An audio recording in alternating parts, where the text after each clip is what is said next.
Por eso, me gustaría preguntarte, Carlos, si crees que todavía es posible aplicar hoy en día la filosofía marxista para un Estado moderno, como puede ser el Estado español, como puede ser nuestro país, y en cuyo caso, ¿qué elementos tendrían que ser las condiciones sine qua non que tendría que reunir un pensador, una creencia política, un modelo económico para que pudiera llegar a ser considerado como marxista? Bueno, si por filosofía marxista entendemos lo que se llamó en el marxismo filosofía marxista, algo así como el materialismo dialéctico o incluso el materialismo histórico, pues yo sí que creo que esas cosas están obsoletas porque estuvieron equivocadas desde el principio. Aparte de que Marx nunca defendió que hubiera un materialismo dialéctico, prácticamente no defendió tampoco que su método fuera el método dialéctico. He escrito un libro intentando demostrar por qué Marx se aparta del método dialéctico definitivamente en 1857, bastante antes de publicar El Capital, y eso de la filosofía marxista pues es un invento de ciertos marxistas, fundamentalmente de Kautsky, basándose en algunos desarrollos del propio Engels, si queréis, pero vamos, o sea, y finalmente quedó escolastizado por el estalinismo. Pero fue, fue un grave error, creo, ¿no? Marx, ante todo, lo que hizo fue una intervención económica de primera instancia a la hora de entender cómo funcionaba el capitalismo y por qué el capitalismo era un sistema suicida para la humanidad, tremendamente injusto para una clase social o para las clases sociales, ¿no? Y yo creo que eso sí que está completamente de actualidad. Yo creo que yo no quiero decir que no haya habido desarrollos económicos que puedan explicar muchísimo mejor que Marx algunas cosas, como por ejemplo la formación de precios. Es absurdo totalmente intentar explicar la formación de precios con la teoría del valor, cuando tenemos el instrumento de la utilidad marginal, por supuesto, y no. Lo que pasa es que a Marx la formación de precios le importaba bastante poco, le importaba poquísimo. Eso es lo que no se dan cuenta. Las personas que han refutado a Marx diciendo que para empezar la teoría del valor no puede explicar los precios, como Juan Ramón Rayo, sin ir más lejos, que ha escrito un libraco enorme, dos tomos sobre Marx, bastante buenos, por cierto, no son ninguna tontería, son bastante mejores que muchísimos libros que se autodenominan marxistas. Este libro es un anti-Marx, pero la verdad es que no lo cuenta demasiado mal, comparado con lo que lo cuentan los propios marxistas en ocasiones, ¿eh? Pero vamos, claro, intentar refutar a Marx diciendo que Marx, para empezar, mete la pata con la teoría del valor, porque la teoría del valor es un instrumento económicamente inoperante e ineficaz para explicar los precios, pues bueno, sí, es verdad, le puedes dar la razón. Lo único que hay que añadir es, bueno, pero es que a Marx el problema de la formación de precios le importaba una mierda. Es que eso no le importaba absolutamente nada. Lo llama en el libro tercero del Capital una cuestión periférica que deja que resuelvan mejor, si quieren, los espadachines a sueldo del capital, es decir, los Juan Ramón Rayo del planeta, vamos, pero es que eso a Marx no le importa ni una mierda. A Marx lo que le importa es otra cosa, que es precisamente distinguir, esto es lo importante, y esto es de total relevancia actual, distinguir, pero perfectamente, por medio de la teoría, aquello que el capitalismo confunde a diario. El capitalismo confunde a diario, por el funcionamiento de la bolsa, podríamos decir, por el funcionamiento de Wall Street, el funcionar de las máquinas y el trabajar de los humanos. Eso lo confunde constantemente. No hay ninguna inversión que vaya diciendo, bueno, como el plusvalor es trabajo, yo voy a invertir en trabajo porque, pero no, es que eso es absurdo. No, no. El capitalismo consigue borrar la distinción entre el funcionar de las máquinas y el trabajar de los seres humanos. De tal manera que al final todos acabamos trabajando como máquinas o bien, bueno, no sé, estamos en un mundo en el que las máquinas trabajan, se dice, como si las máquinas trabajaran, las máquinas funcionan, pero ya estamos en un mundo en que se dice qué bien trabaja este motor Mercedes. Qué bien trabaja, no trabaja, funciona. Y también se dice, qué bien me están funcionando estos obreros en mi fábrica. No, perdona, no están funcionando, están trabajando.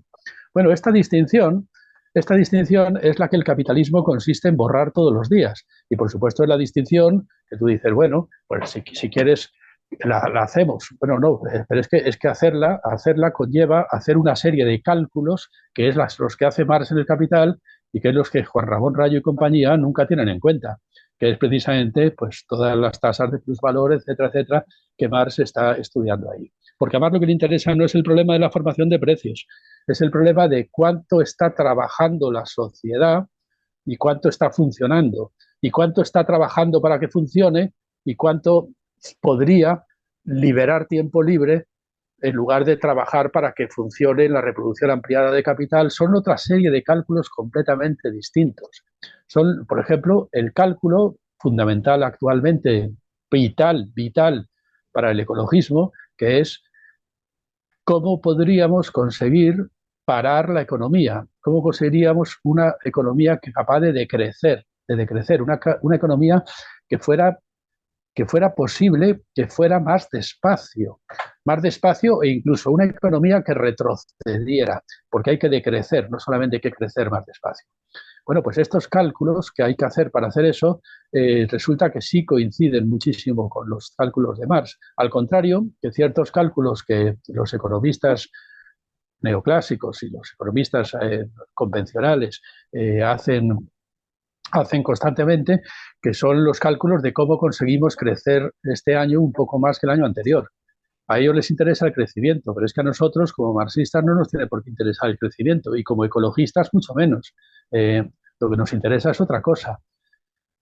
Y para eso, para poder, por ejemplo, obligar a la economía a decrecer, hace falta cambiar muchas cosas. Ante todo, hace falta, eh, bueno, poner un montón de controles estatales que mucho me temo que no son posibles sin la estatalización de grandes sectores de la economía, por lo menos grandes sectores de la economía que son fundamentales, que son el nervio fundamental sobre el que se sostiene una sociedad. Las materias primas, pues el agua, la electricidad, la energía, eh, sin contar sectores que son irrenunciables desde un punto de vista humano, como la educación, la enseñanza, la sanidad y, por supuesto, en unas condiciones de derecho laboral que son difícilmente sostenibles en determinadas condiciones turbocapitalistas, ¿no? Bueno, entonces esto de civilizar el capitalismo, obligar al capitalismo a cumplir la ley, pues es una tarea en la que llevamos esforzándonos desde los tiempos de Marx hasta nuestros días y todavía no lo hemos conseguido. Todavía no lo hemos conseguido. Es una cuenta pendiente. Y esa cuenta pendiente, que es la cuenta pendiente de Marx y de todos los marxistas, hoy en día es tan relevante como en 1848. ¿Cómo conseguimos civilizar la economía, obligar a la economía a cumplir la ley? El problema que tenemos para obligar a la economía a cumplir la ley es que, claro, los poderes económicos suelen tener o tienen indudablemente muchísimo más poder que los poderes políticos. Con lo cual, eso de que la política logre que los poderes económicos cumplan la ley se convierte pues casi en una utopía, en un sueño piadoso, porque resulta que si los poderes económicos cada vez que el Parlamento hace una ley contra ellos, pueden sencillamente pagarse un golpe de Estado y suprimir el Parlamento, como ocurrió durante todo el siglo XX, pues ya me contarás.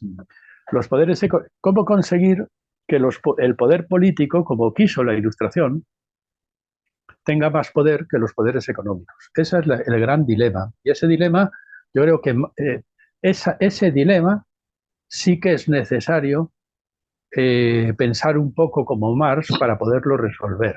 No esa mierdecilla de cómo se calculan los precios, que eso se lo dejamos a Juan Ramón Rayo para que gane dinero, ¿no? No.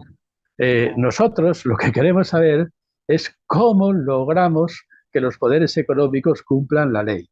Porque hay que darse cuenta de una cosa muy importante, que es que todo el programa político de la Ilustración, que por cierto la burguesía dice defender, pero no es verdad, porque la burguesía no fue la que triunfó con la Revolución Francesa. La burguesía fue la clase social que derrotó a la Revolución Francesa, que derrotó el programa político de la Ilustración.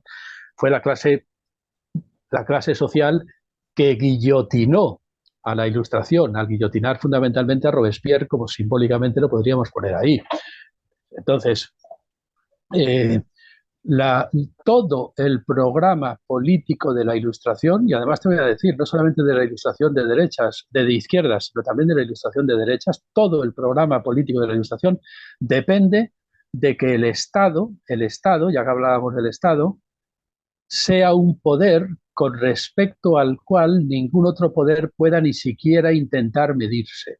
Es un presupuesto jovesiano absolutamente irrenunciable. Es fundamental que el poder del Estado sea un poder respecto al cual ningún otro pueda ni siquiera pretender medirse. Pero claro, no vivimos en esa situación, con lo cual no queda nada, no hay nada del programa político de la Ilustración. Vamos a ver. Vivimos en una sociedad en la que los poderes económicos tienen más poder que el Parlamento, tienen más poder que el poder legislativo. Pueden incluso dar al traste con el poder legislativo si así se lo proponen pagándose un golpe de Estado. Y además, ni siquiera ya necesitan golpes de Estado. Ya lo dijo Varoufakis en Grecia, cuando ganó Syriza hace 10 años. ¿Qué dijo? Dijo, ya no hacen falta tanques. Ahora basta con mandar a los hombres de negro para que el poder político de un país quede anulado. Se lo preguntó, no sé si a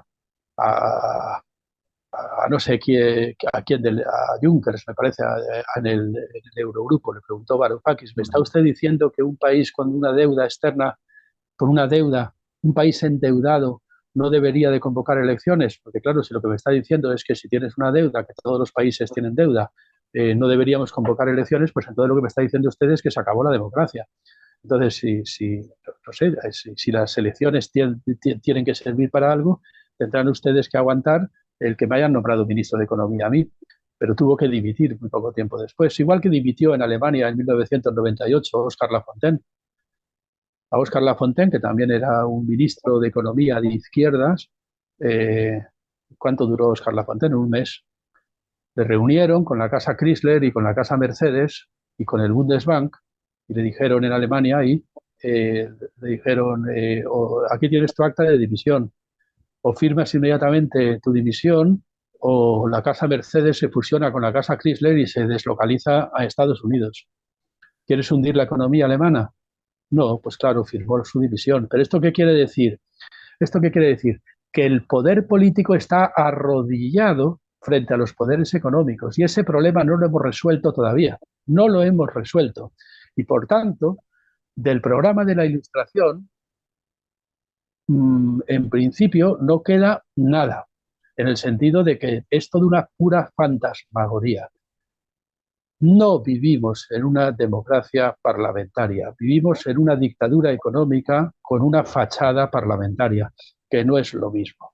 Y ese problema no está resuelto y no lo va a resolver Juan Ramón Rayo, por supuesto, el liberal de los liberales. Ese problema hay que resolverlo poniendo en juego muchas categorías que podríamos calificar de marxistas y que son de absoluta actualidad. Es más, te diré, de urgente actualidad, como muy bien podrían atestiguar los ecologistas. Porque al planeta, si seguimos a este ritmo, le quedan, no sé, por medio siglo o unos cuantos siglos, pero no vamos por buen camino. No digo que el colapso vaya a venir mañana, pero el capitalismo desatado provocaría un colapso ecológico en un abrir y cerrar de ojos. Date cuenta de que 100 años, por ejemplo, desde un punto de vista histórico, pues es un abrir y cerrar de ojos. 100 años no es nada, no es nada. A algunos se le puede hacer muy largo porque es toda una vida, pero desde el punto de vista histórico no es nada. El ser humano lleva 50.000 años sobre el planeta y el capitalismo, que dicen que es el sistema económico mejor, lo decía Milei, ¿verdad? Luego hablamos de Milei si quieres, pero decía, es el sistema económico mejor que ha inventado la humanidad y la prueba es que el desarrollo económico tiene forma, decía él, de bastón de hockey. La producción se aceleró, el PIB mundial creció desde hace 200 años más de lo que había crecido desde el Neolítico. Claro, eso es lo malo, precisamente. Habría que contestar, y eso es lo malo, precisamente, que es que en 200 años el capitalismo se ha cargado el planeta. Entonces, que todavía haya alguien que diga, no, es que el capitalismo es el mejor sistema porque ha acabado con la pobreza. Mentira, es completamente falso. Pero es que, aunque fuera verdad, de todas formas, ¿a costa de qué? A costa de cargarte el planeta en 200 años. Oye, que llevamos 50.000 años sobre el planeta, que llevamos como Homo sapiens 50.000 o 100.000, entre 100.000 y 50.000 años. 200 años es un parpadeo, un parpadeo. Es un sistema económico tan letal que en un parpadeo se ha cargado el planeta y vamos camino de cargárnoslo en otro parpadeo de ojos, vamos. En 50 años, 100 años, a mí me da igual. En cualquier caso, es muy poco tiempo.